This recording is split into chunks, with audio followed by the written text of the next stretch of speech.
You ask Tiger to solve. This deals with linear equations with one unknown. The final result is a equals 3. Let's solve it step by step.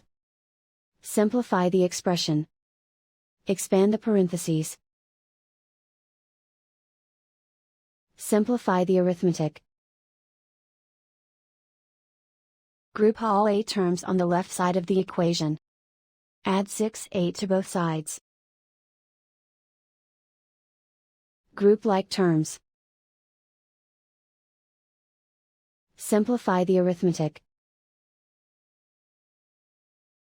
Group like terms. Simplify the arithmetic. Group all constants on the right side of the equation.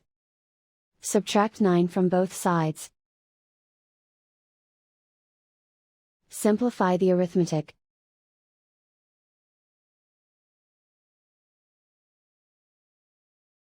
Isolate the a. Divide both sides by 5. Simplify the fraction.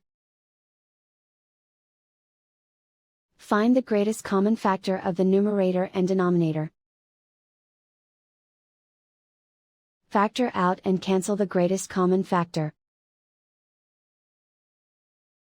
And so the final result is a equals 3.